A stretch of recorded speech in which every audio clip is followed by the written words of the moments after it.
The day I arrived in Melbourne, the adventure still seemed full of promise. The capital of Victoria is reputed to be one of the best cities in the world to live in.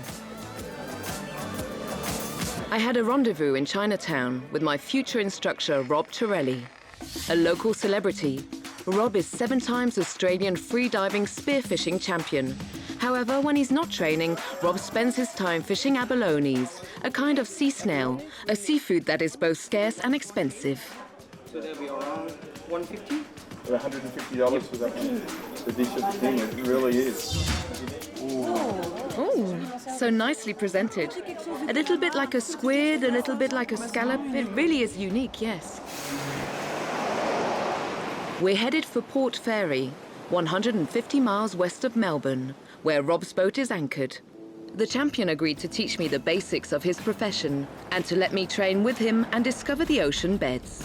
This was the real purpose of my trip, to explore one of the world's most unique ocean beds, situated where the Indian and Pacific Oceans meet.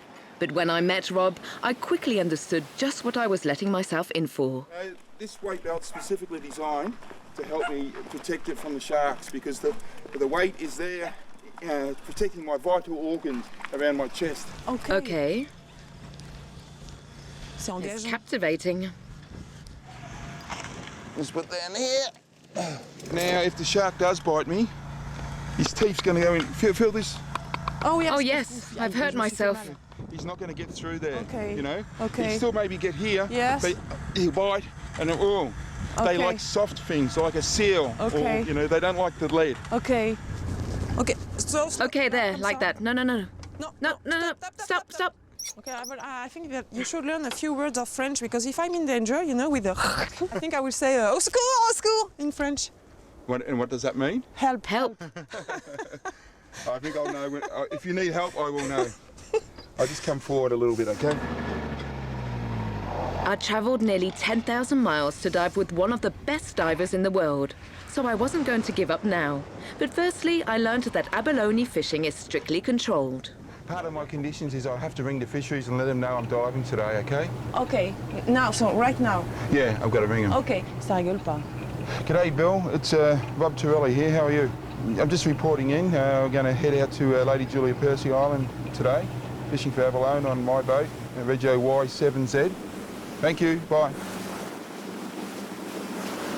Lady Julia Percy Island is a protected island, as it has the largest colony of sea lions in Australia.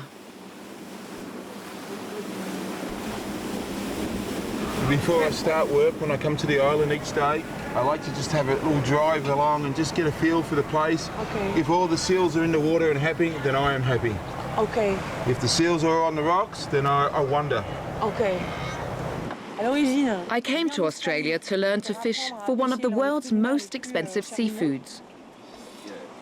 And in the end, I find myself being potential bait for sharks, including the great white. And moreover, the seafood in question is ugly, really ugly. You know, whilst they're young, their parents are quite protective of them. So if you may have an encounter with a really big bull seal. The big male is called the bull seal. Okay. They like to show you, if you're getting too close to the young ones, they'll come in and bark at you. It can be over 2 meters long and 200 kilograms. Okay. Like there's a big one up the top here now. King of the castle. So Sabine, Yes. you're not taking abalone equipment, you're just observation at the moment, is that Yes, right? of course. Yeah. Because it's a commercial fishing, and I have only my recreational license, so I'm not allowed to help you. The fisheries have been good to give us permission to have a film crew to come down and observe me at work, but strictly you're not to take any abalone, okay? That's just my job.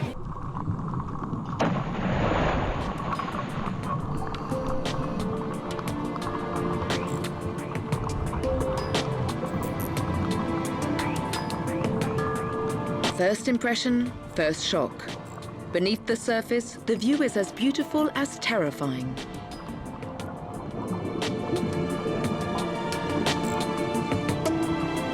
Surprisingly agile, despite of his size, Rob has disappeared into the thick of a forest of kelp. I've stayed behind, not knowing whether the sea lions want to play or just keep me away from their young.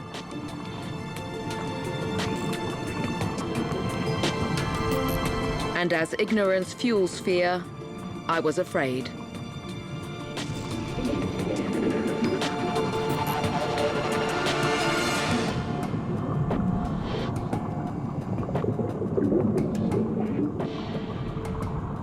I finally spotted Rob's lifeline, the long pipe that supplies air from the surface and allows him to work for several hours without stopping. Alone at the bottom, unlike the world of conventional diving. Back on the boat, it's the first thing that I say to him. What a crazy job! It's mad! From the security angle, I can't understand how we can see the sharks coming. Well, as I said, Sabine, when I'm head down, working, I feel okay because the shark won't come into the grass and into the rocks to eat me. But when I'm coming up, it's a little bit different story. That's when we must be on alert. But I do feel comfortable working in here, and when the seals are around, it's good. We do dive alone. Occasionally we'll dive two licensed divers, but to have someone, a stranger or someone like a friend come along like you, it is strictly forbidden. So when we're doing... Why is it forbidden? It's to do with the control. It's one license, one diver. They don't want other people helping.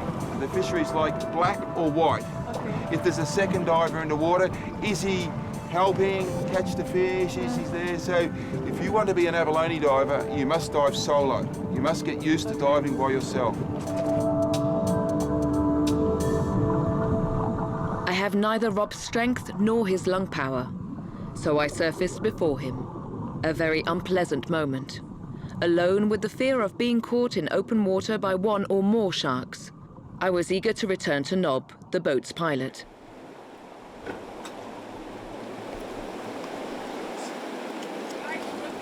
Rob's a good diver, he's the best. Why the best? He doesn't seem to care about too much, like sharks and that don't worry him, so he just, yeah, he's I don't know, he's pretty easygoing. Sharks don't bother him. So you're confident with him? Yeah. He's got to be confident with me too, though, because I'm up here and he's down there.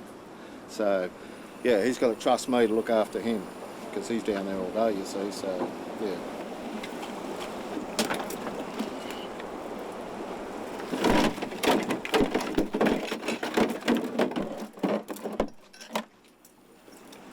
I still insist that it's not very appetizing.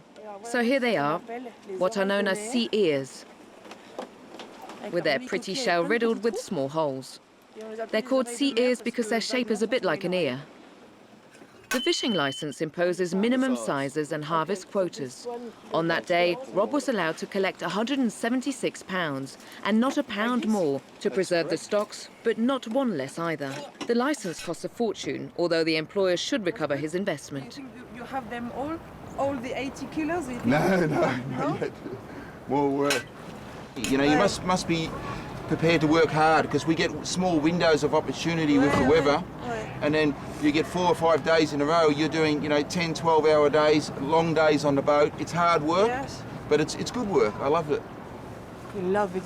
He loves it. He loves the job. Well, it's probably all been work, but maybe not so much up that way. We'll give it a try.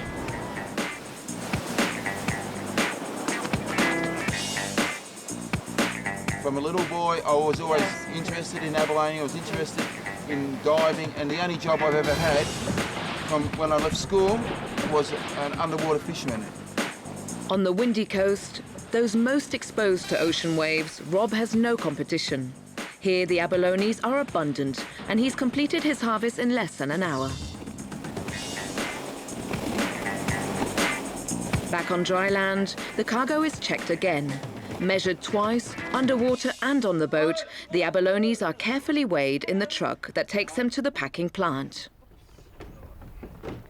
It has to be all very precise. Yeah, very all precise. the information, all the data, everything. Zero tolerance. It has to be 100% right to the gram. They want it like, has to be spot on. No question of neglecting the Australian Maritime Safety Authority telephone recording report. The slightest mistake and Rob would lose his job.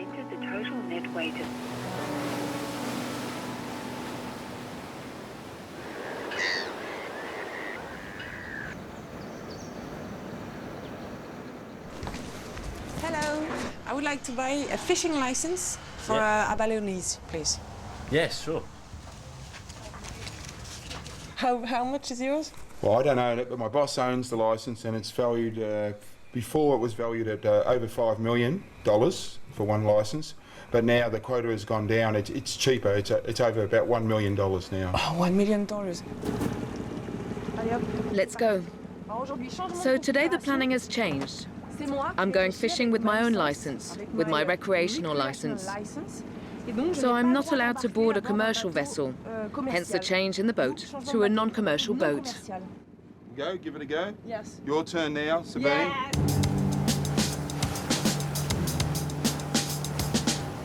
And can I stay very close to you? You can, for sure, but you've got nothing too much to worry about. The visibility looks okay, so we'll be diving 10 to 15 metres of water. It is open water, but we'll stay side by side, and I will hopefully point the abalone out to you, because the green lip, they look like little rocks on the bottom, and you can swim over them. Even as an experienced ab diver, I swim over them sometimes, and then I go back the other way. And how did I not see this? You go first or I go first? You go first. You're in a good position.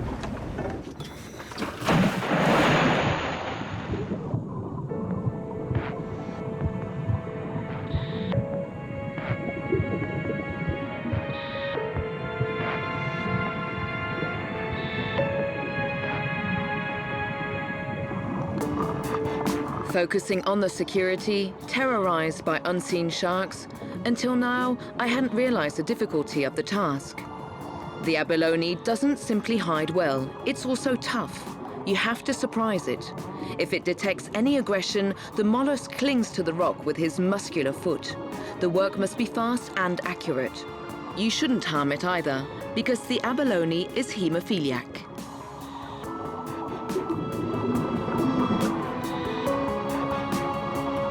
My fishing license allows me to collect 5 abalones per day.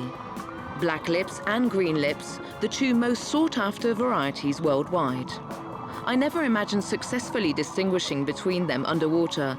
However, my catch mustn't include more than 2 green lips, the most renowned variety for its taste. The size limit for both is 130. In this area, they both have to be 130 mil. But it's very, very important not to take any undersize, and if they are undersized, that can happen, put them back on the rock. Finally, it is absolutely forbidden to sell my catch. All these measures are intended to allow stocks to recover from the overfishing of the 70s and 80s. In Australia, the resource is also threatened by a deadly virus that appeared in 2006. It is for these reasons that the fishing quotas have been revised downwards. It took me 50 minutes to catch 5 certified abalones, a catch of roughly 9 pounds, far from the dozens of pounds that Rob collects on every dive.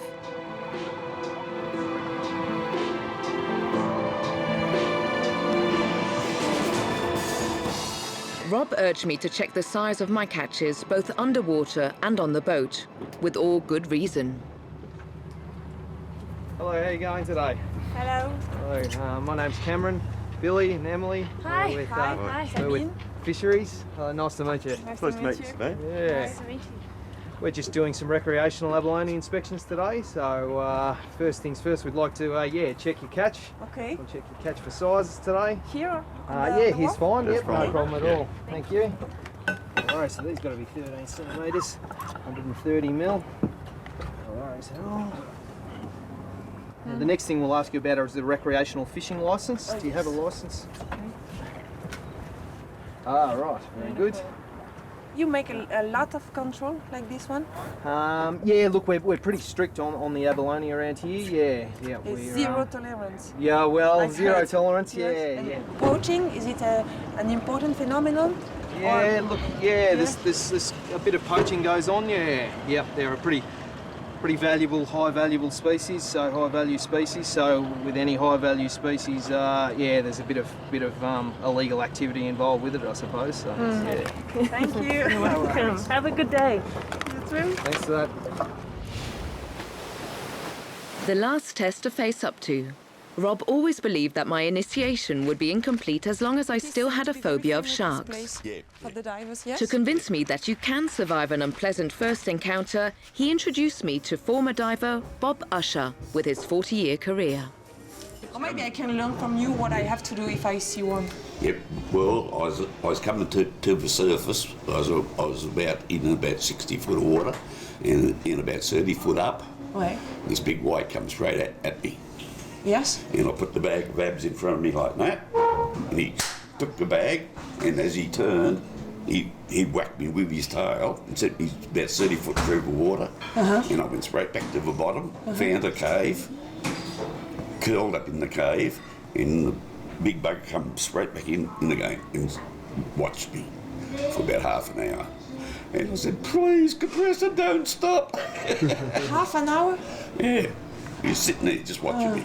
He's toughed it out. 40 years in an industry like that, you're going to see sharks. That's the thing. That's right. We do see sharks, but it's not a real regular occurrence. We see a lot of 7-gill sharks, but the white shark is not a regular occurrence. It's an occupational hazard. You have to expect one day you are going to encounter them. Yeah. Back to Lady Julia Percy Island, where sharks have been reported. I cannot continue on my way without having discovering all the aspects of Rob's job. I'm here to fight against my fear of sharks. Okay. Well, you've got a good scene here because the water's clear and you should feel comfortable. You've got some experienced divers with you, and if we see a shark, you'll enjoy it. It'll be great fun. The dangerous, vulnerable time is when we're in the middle of the water and there's no protection for us. So we need to just, be careful and conscious of that. If we do see the white shark, hug the bottom, stay low like a stingray, and then we'll work our way up the cliff and we'll get out.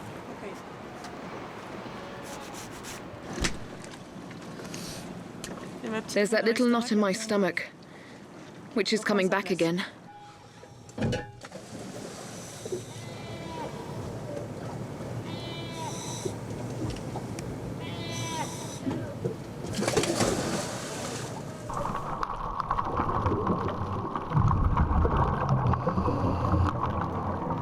Strangely enough, perhaps due to the sunlight on the ocean bed, I have less fear than on previous dives. And no time to think, we are greeted by stingrays.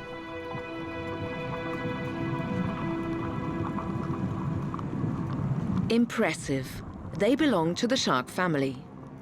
Rob advised me to stay wary of their scorpion-like sting at the end of their tails.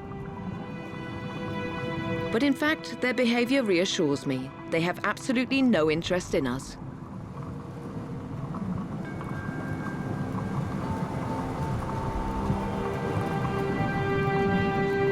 At this point, I say to myself that I just have to concentrate and follow all Rob's instructions.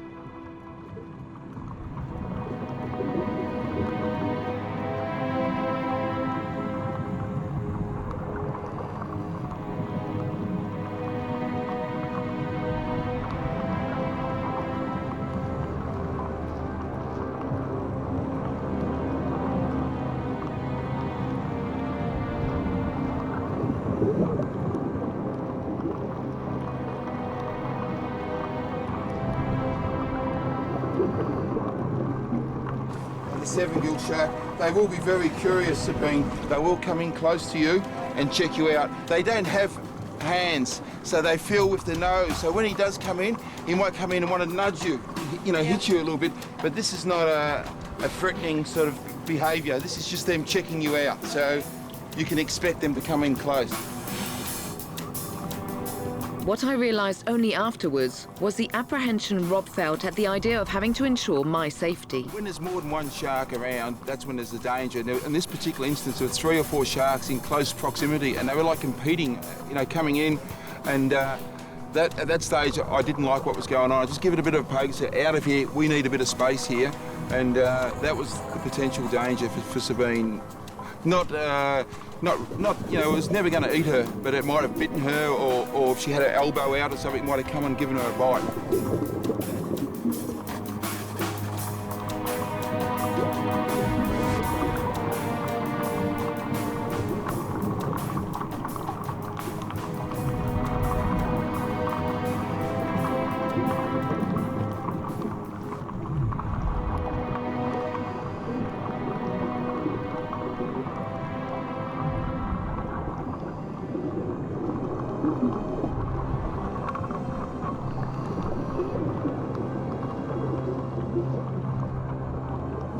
That one time there when the shark came in, it was moving differently than the other times. It was faster, and I thought, I just don't like the look of this one. I poked it with the spear gun to get it away, and it came around the back of Sabine's head and near the tank valve and started biting at it.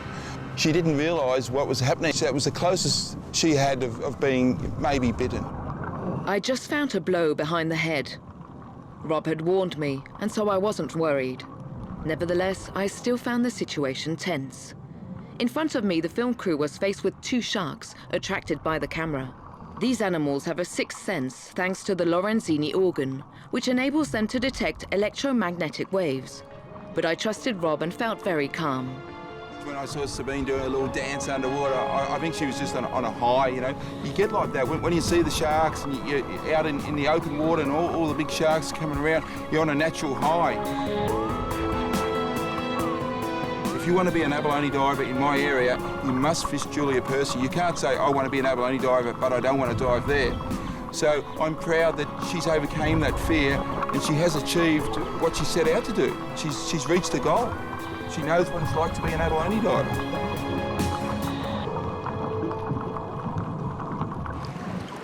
Wow, that's great. Thank you. Yes, you were all right. You were all right, I had fun.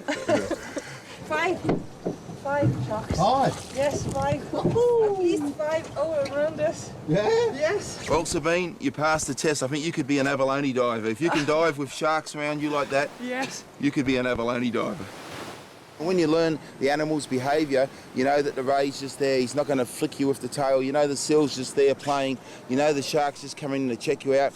Once they've checked you out the first time, they know who you are, and then you go back to work. And then you go back to work. So this is your office? It's the best office in the world for sure. Yes. It's the sea is my life, and I enjoy every day on the water. You know, a day on the water is better than a day on land, or, you know, it's all I know and it's what I love. However, the danger is real. 2 days after leaving Rob, the abalone fisherman Peter Clarkson was killed by 2 white sharks in Coffin Bay, 200 kilometers west of Port Fairy.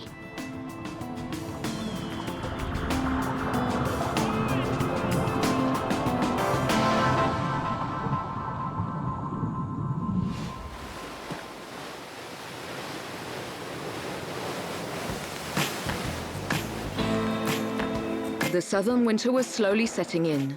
Air and sea temperatures would soon fall. But no question of leaving Australia without a visit to Melbourne Bay to try and observe a phenomenon that is unique in the world. It's along the Great Ocean Road, renowned as one of the most beautiful in the world, that I began the second part of my trip to Australia. You're filming, right?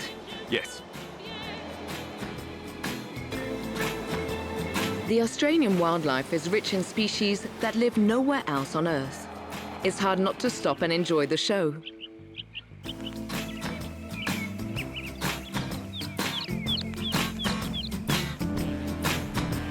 However, I had to hurry to catch the ferry to reach the Mornington Peninsula. It's there, opposite Melbourne, that massive gatherings of giant sea spiders have been reported this season. Apparently, thousands of them leave the depths of the ocean to take refuge in the bay, sheltered from the sea swell. I want to see them and understand why they come here, but I will need a serious helping hand.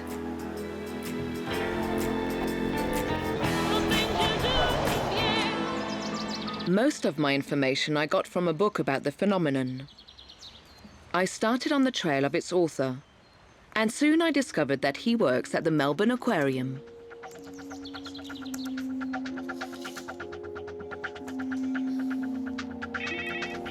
Hello, John speaking. Hi, my name is Sabine. I'm here. There is little information about gatherings of giant sea spiders, a behavior that was observed for the first time in 2005. And there are few scientists that are interested in it. John Gaskell is one of them. Young marine biologist, he is an excellent diver.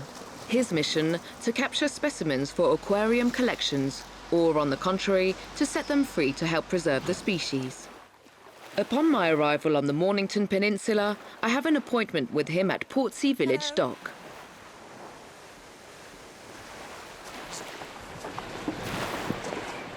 John? Ouh, qu'est-ce que c'est lui? John Gaskell? Sabine! Hi. Well, I'd say it's a perfect day for it. Yes? So I think, we've got the good chance. Yes. Very good chance. But actually, I do worry because it's very, very huge bay. It is a huge bay, Yes. so we're going to have to do a bit of looking, I think. Yes. We should be right. I think Okay. we'll be able to find something.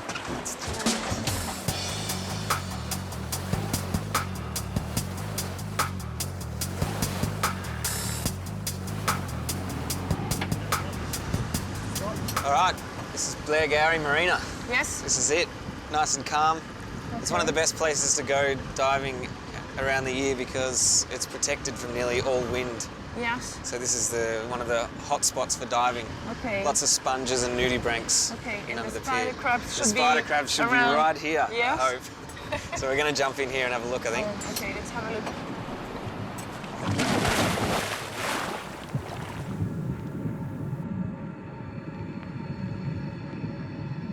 The least you can say is that visibility is not very good. However, we must look for clues on the sandy bottom that thousands of sea spiders may have left in their wake. The smallest living organism is any excuse to break the monotony of the scenery.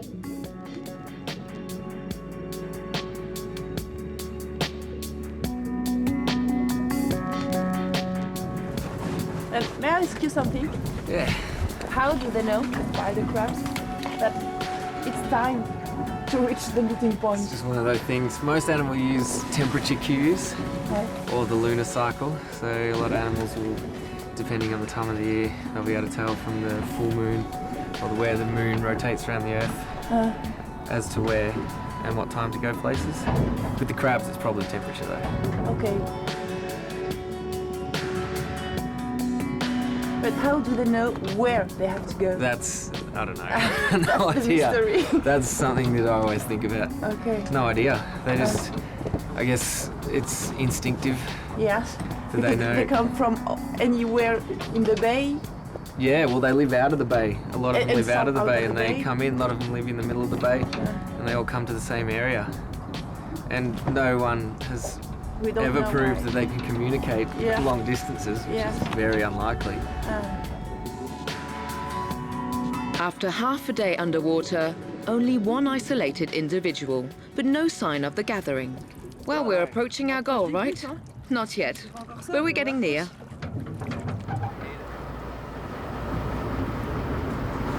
If I had seen something else other than sand, I forgot that I was cold.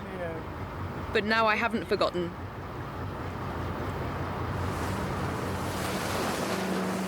John is embarrassed he had only one day for me. Before leaving, he confirmed to me that Mark Norman, another specialist that I had also contacted from Paris, should be able to help me. Well, good luck. Thank you. Sabine, we'll And- see you soon. Yes, and if I see something, I call you, okay? Yes, and I'll come down and have a look. Okay. Thanks. No worries. Good luck tomorrow. Be careful on the road, huh? Ah, thanks.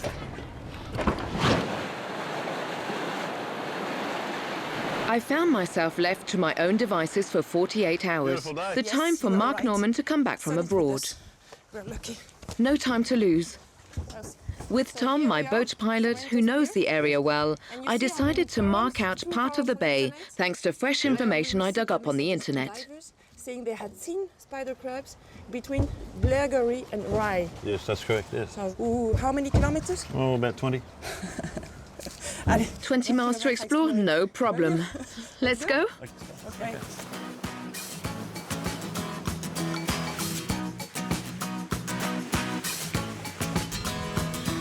If the crabs are there, and they are very numerous, we should see a shape at the bottom, since it isn't very deep. So obviously it's a shape that may be confused with rocks or seaweed.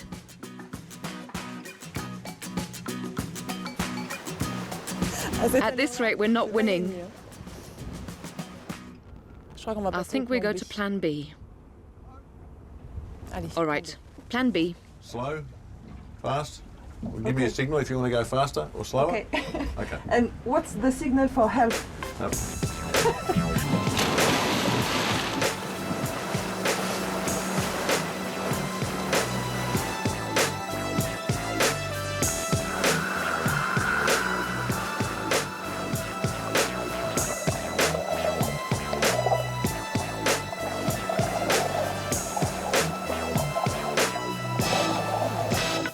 Several hours in the water, miles of exploration, but not a single spider crab shell in sight.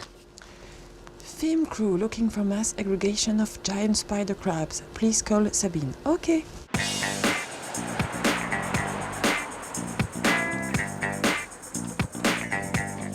Still hanging around, waiting for Mark Norman's return, I decided to use every possible strategy so as not to miss the event and end up empty-handed.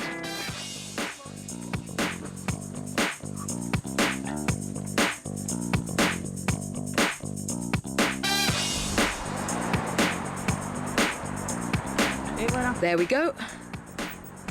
The Mornington Peninsula is a focal point for divers from Melbourne. No one here is surprised to come across frogmen walking in the middle of the street. Pulling out all the stops, I try my luck. I then melt into the masses, towards the Rye Dock with a little luck. Who knows, perhaps I'll find what I'm looking for.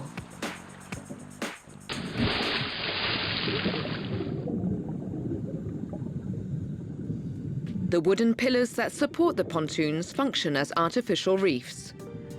They allow organisms to fix a hold and provide food and shelter for many species. Located on the border between the Indian and Pacific Oceans, the waters of the Melbourne Bay host 90% of the native species.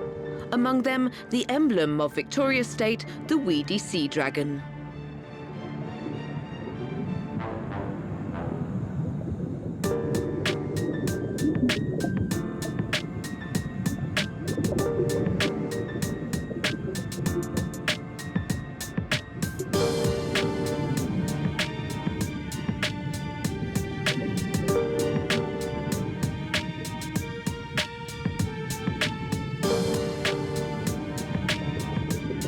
With the absence of spider crabs, I let myself be entertained by all these strange creatures. In particular, I'm attracted by the unusual dance of the small squids. They contribute largely to the bay's reputation and are experts in camouflage.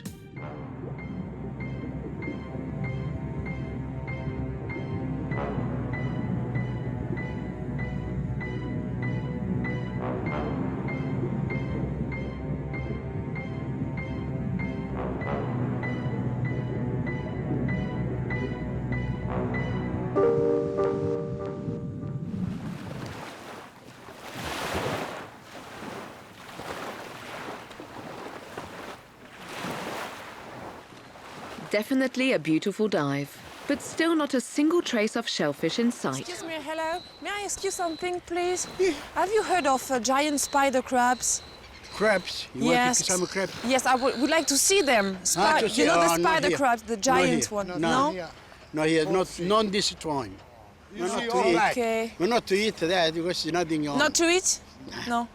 If you want to eat, you must go to sea. You got a net, you put a net, a little bit chicken. Yes. And then you get some. Okay. Okay? Thank you. All right, have a nice day. Thank you. The locals are not very interested in the phenomenon. Their information is not very reliable. My only hope is Mark Norman.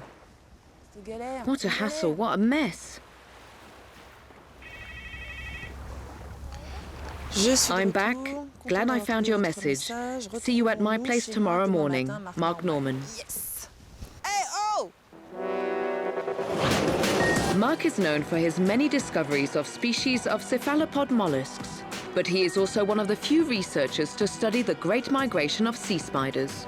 Every autumn, he spends most of his time underwater filming the molting phenomenon. That precise moment when the crab sheds its exoskeleton so that it can grow bigger.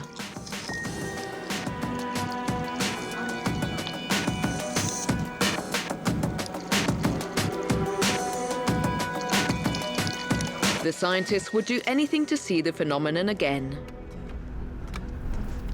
When he learnt that I had reserved Tom's boat for him, he immediately agreed to accompany me on board for the trip.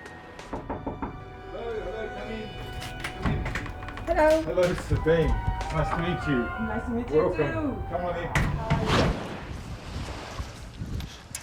Here we go again, but this time we are fully equipped. John Con, good to see you. I'm going to say hello, Sabine. Hi, Sabine. How are you? Hey. Hello, how are you? In French. So we are going that way? Yeah, we go out around the corner and get towards the Blackberry Beach. Okay. So actually, we don't know a lot about them. No, it's very new discovery, and I think this is quite common in the sea. When they see animals on land, everybody can watch them all the time, but under the sea, it's a hidden world. We saw really good ones in 2005, and that got us very excited because we were doing lots of diving work at night looking for octopus, and when we went out and discovered these crabs, we've looked for them ever since, and they're always turning up in May or June. And even this year, we're discovering that they're probably here earlier, like March or April, but they're out there in deeper water and they're getting together in these large numbers before they come up into the shallows. So every year you get another piece in the puzzle.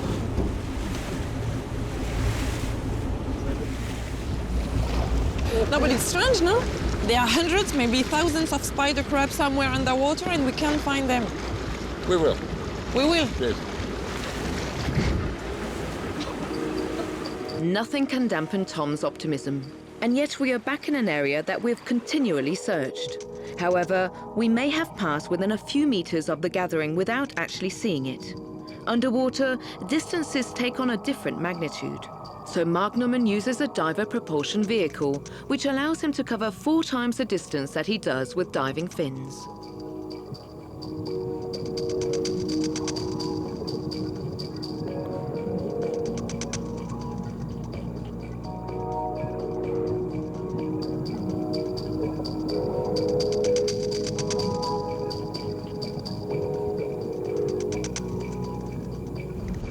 Verdict? They've been here very recently. There's footmarks all over the sand here. Yeah, very recently. Everywhere you can see scratch marks of feet. So with 2 divers each going, maybe one going that way and one going out, because I've gone in. Okay. And then see if they come across it. Okay. Well, I think we'll have to get the film crew involved. This is Jean-Christophe, our lighting engineer, and faithful assistant to Renee, our underwater cameraman. They aren't very far away. Well, yes. Over there? There they are. Or there? No, over there. It's the best anti-fog in the world. It will bring us luck. Thanks. Shouldn't you rinse it? Okay, this time I'll rinse it. This is for Renee. Mark has already put this strategy into practice. Divers linked by a 20-yard cord to avoid getting lost follow the shellfish trail together in a line. And this time, Mark was right. Traces left by sea spiders are clearly visible on the sand. Hundreds or even thousands have passed by here. And it is a straggler that confirms the fact that the others are probably not far away. And yes, they're here. I hold my breath on seeing them gradually appear. We've waited so long for this.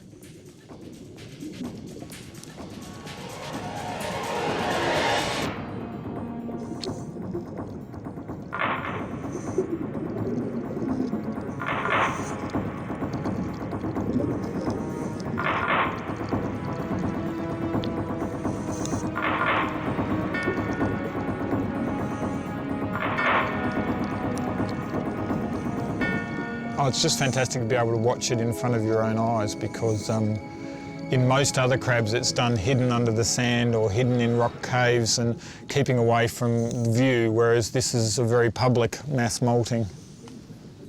So as far as we know, it's a unique phenomenon. Yes. Yes. I don't know anywhere else in the world where you can go and see this happening in shallow waters in such an accessible place. There's a group in the Mediterranean Sea that probably do the same thing, yes, but it's deeper water, so nobody's seen it, whereas we're lucky here. It's only 1 metre deep, yeah, and we can see it.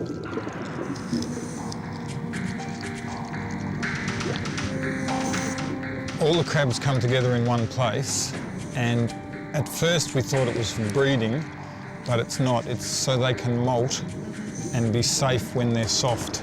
Okay. When there's so many of them, they can't all be eaten by stingrays or sharks or seals or dolphins. So they're coming together to molt, to lose their skeleton. and then once they've molted, they'll all move away again.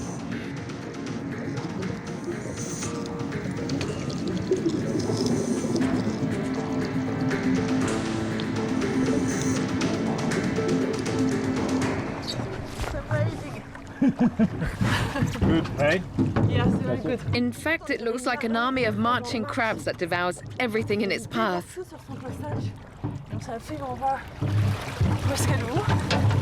And they eat everything they can find. I know, they were eating everything. They were everything. picking up a shell and then trying to scrape anything out of it. I stopped one and I turned it over and it had this big shell, but there was nothing in the shell, but it was still trying to scrape anything off it. Yeah, they were everywhere.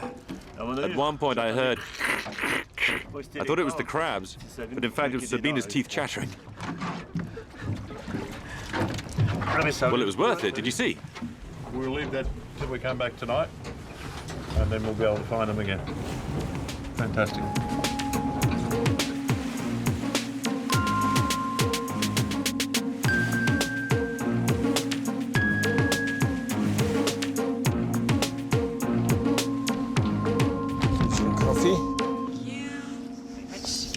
I want to show you something. We've got some molting footage here. That's a moth I was following. There we go. So this is a time lapse of a molting crab and it just shows how long the process takes. So this is sped up by a photo being taken every sort of 30 seconds, but they become stationary and then the top of the skeleton comes off like a hat and they start coming out underneath. And they have no strength, all their muscles are very weak. The new skeleton is very soft, and so they cannot even hold their own body weight, so they pull out very, very slowly and then gradually pull their soft legs out and then pump themselves up with water. So they're pumping themselves up to be bigger than before. But I can see here that the new crab is much bigger than the skeleton. Yeah, so it's surprising. Sometimes the animal might be this size and then the one coming out is like 50, 60% bigger again. So, and how do they know it's time? And we think that once they're all together in a group, they all start stimulating the eye tips so that they'll all molt at the same time. And sometimes it can... It's not a signal to the others. No, because we've seen it in the pitch black when it's nighttime and dark. We come across them and they're all doing it. So there's something about stimulation of their own molting, and then it'll all happen in like 1 or 2 days. So you'll go from a huge area of live animals, 2 days later, there's not one live animal, it's all empty molts, and they're all gone, they've all left.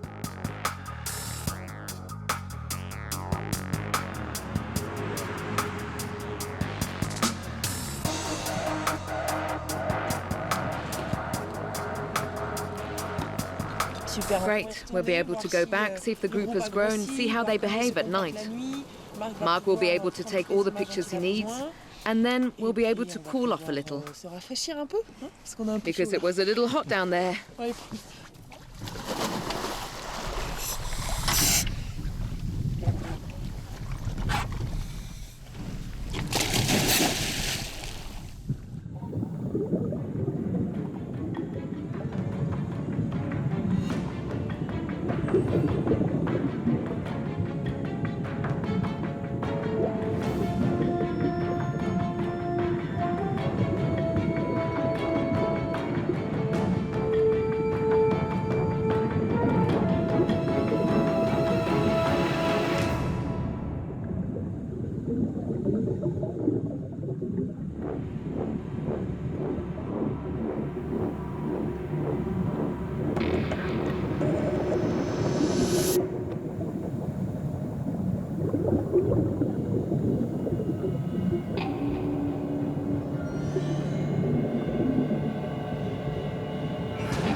It's phenomenal.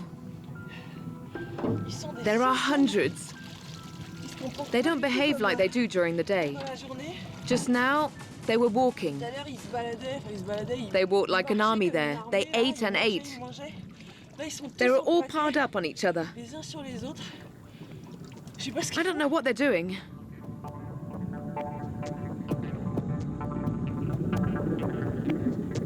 Oh, it's amazing. And when you lie on the sand and let them walk over you, it's like this wave, living wave, and you can hear all the clicking as their legs kind of walk all over you. It's fantastic. Well, one group we estimated there was about 10 to 20,000 in that one group. So, and that was about the size of a soccer field or a football field, so it was a large area.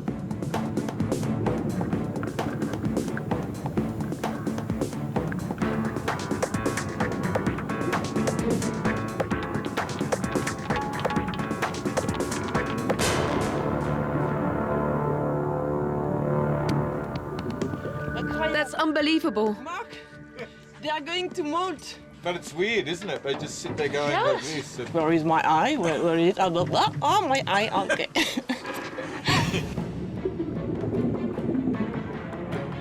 That night, the moon was not shining so as to cause a general outbreak of molting.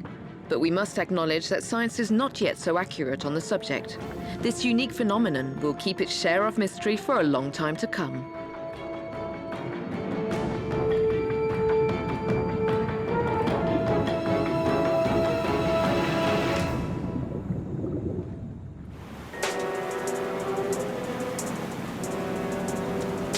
It's the end of the trip. The waters of the Southern Ocean gave me what they had the most in terms of a sumptuous cocktail of images, emotions and encounters, each one more incredible than the other. And yet I know I need to come back, to observe everything that chose not to reveal itself. Well, they touched you and went, oh,